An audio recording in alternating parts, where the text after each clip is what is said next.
Imagine this. It's 2005. You're just entering your first year in a junior high, so you're basically an adult now. But you need something to show for it. All your friends are talking about their favorite hobbies, video games, and television shows.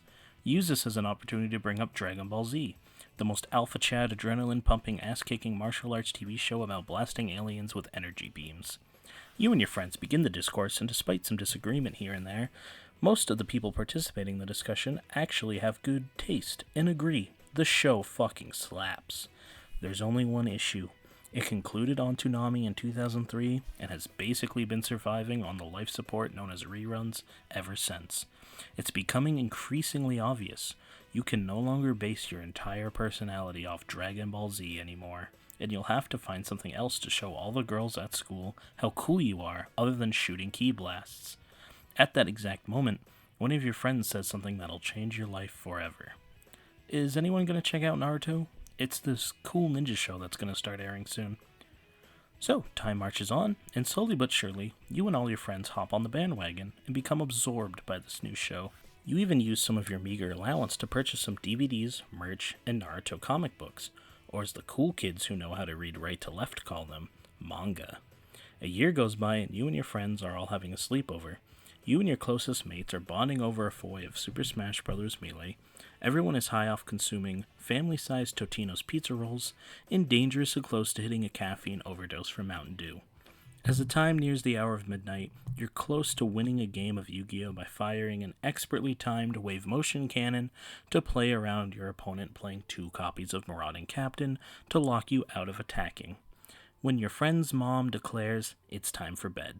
As you're all winding down, you decide to bring up Naruto again and announce how awesome the Chunin exam fights are. That's when your life begins to spiral downwards. One of your friends lets out a polite chuckle and awkwardly explains, "Yeah, I stopped watching that show a while ago. I've been watching Bleach instead." Unsure how to respond, you let out a disappointed, "Oh."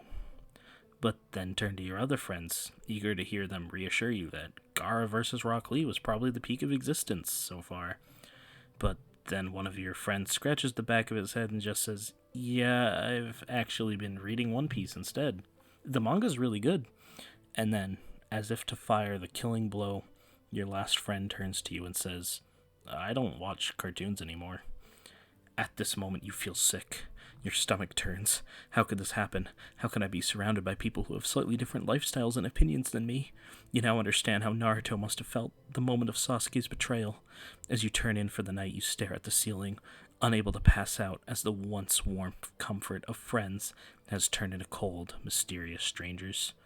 You go home the next day and immediately you turn on your computer and go straight to youtube.com.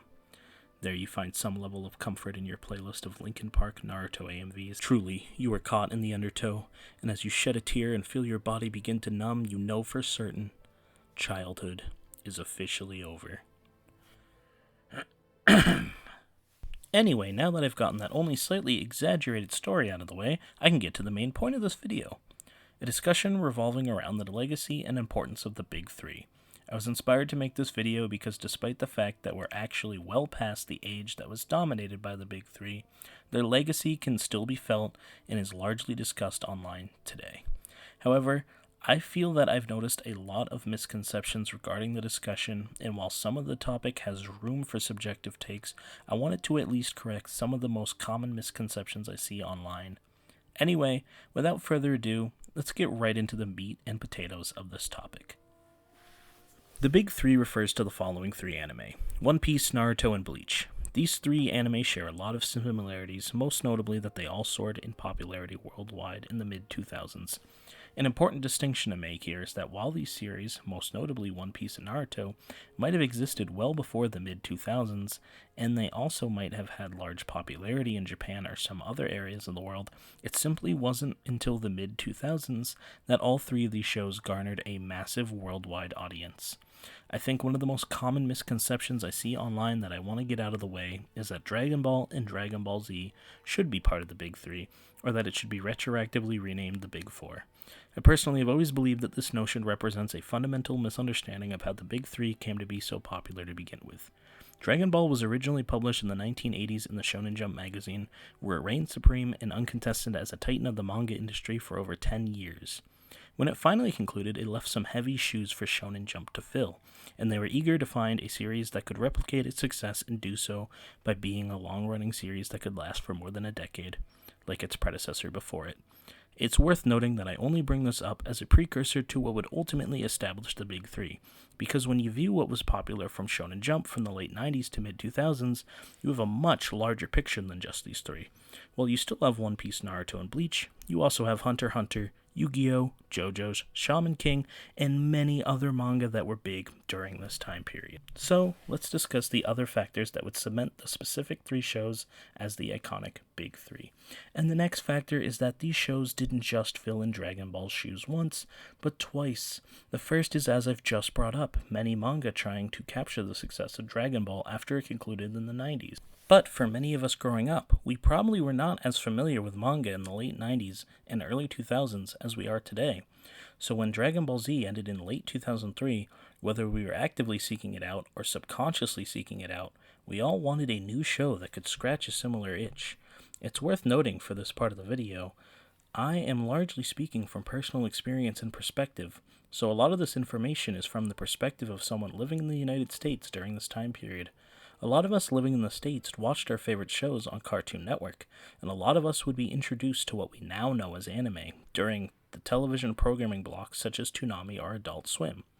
When we cross-examine the manga we mentioned earlier with the shows that were airing on these blocks, we notice that One Piece, Naruto, and Bleach are all present. Unfortunately for the others I named earlier, they either didn't receive an anime adaptation during this time period, their adaptation wasn't released in the States during this time, or, it's worth noting, for shows like One Piece, Shaman King, and Yu-Gi-Oh!, they were all picked up and originally started airing on 4Kids, but out of these three, only One Piece would be released from 4Kids' grasp and eventually begin airing on some of the aforementioned Cartoon Network programming blocks. I think it's important to highlight why their length was also such a contributing factor. In the mid-2000s, there were tons of anime that everyone was excited for and getting into. Fullmetal Alchemist, Harui, Death Note, Code Geass, Gurren Lagann, Clannad, and many, many more. These were all hugely popular and highly rated anime, and I remember each of them contributing to some major discussions and remaining relevant for a while, even after they ended. But the thing was, they all ended. Even if some shows lasted longer than others, they could not compare to the sheer length of long-running shonen shows. One Piece, Naruto, and Bleach all had this huge advantage, especially back when it wasn't as easy to find and watch new anime. And that advantage was that they were always there, even if you took a break to watch something new, or just because your life was getting busy, even if you were away for a couple years. That same show you loved and have fond memories of? Yeah, it's still there waiting for you. A fair question I hear asked a lot is why isn't Pokemon or Yu-Gi-Oh! Included in the Big Three? For Pokemon, I believe it's because it was always marketed for younger audiences worldwide, and for Yu-Gi-Oh!, which was originally intended to be marketed towards the same age as most shonen, it was toned down after its initial manga and anime release, commonly known as Yu-Gi-Oh! Season 0, and when it arrived in the States it was toned down even more, as 4Kids got a hold of it. And I also believe that they were of a different genre, even though they were shared to a similar audience. Yu-Gi-Oh! Also ended fairly quickly, and survived off releasing spin-off continuations every few years. One of the most notable things that helped contribute would be the internet. The ability to access information, media, and places to discuss things worldwide with people would become quite the boon in regards to discussing things the average person was passionate about. In addition to many online forums and questionable file-sharing sites, we would also see the birth of sites like YouTube and Facebook take off. Discussion online was already becoming ubiquitous, but these aforementioned sites would become a central hub for expressing ideas, and were so successful as websites that they're still around today.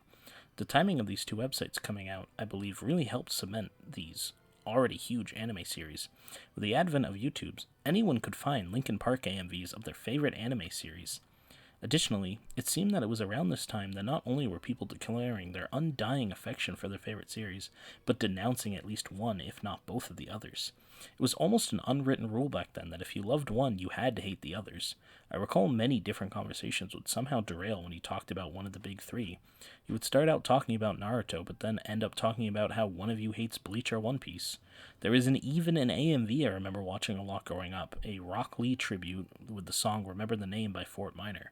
And at one part of the video where the lyrics say, "I like Bleach, man, Ryu had the stupidest verse," the creator found it necessary to throw up in large text that they hated Bleach, and of course, both the comments and video description are populated with discourse surrounding Bleach, despite the fact that the video had nothing to do with it other than this line of text, and should have focused entirely on Naruto, thus proving my earlier point.